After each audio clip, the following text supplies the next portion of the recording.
நான் மக்கள் கிட்ட நான் தான் குறை சொல்லுவேன். ஏன்னா திருப்பி திருப்பி வரவங்களாம் எதுவும் செய்யல அப்படின்னு சொல்றீங்க. அட்லீஸ்ட் மைக்ரோ லெவல்ல உங்க தொகுதி எம்எல்ஏ உங்களை பாத்துக்கினாரா? அவருக்கு நீங்க ஏதாவது பண்ணாதானே அடுத்து வரவங்க பண்ணுவாங்க.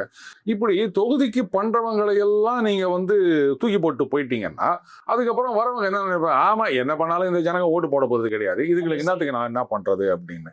இப்போ ராஜ்யசபா எம்பியா இருக்காரு இன்பதுரை அவர்கள், அவர் ராதாபுரம் எம்எல்ஏவா இருக்கும்போது தொகுதியில எவ்வளவுலாம் பண்ணியிருக்காருன்னு எனக்கு தெரியும். நாட்டுக்கோழி, அது கோழி குஞ்சுகளோட கொடுத்துருக்காரு, ஆட்டுக்குட்டி அது கவர்மெண்ட்ல கொடுக்கறது இல்லாமல் இவரு கொடுத்துக்கிறாரு.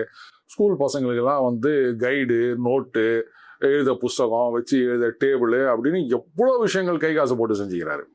ஆனால் தோக்கடிச்சு போட்டாங்க.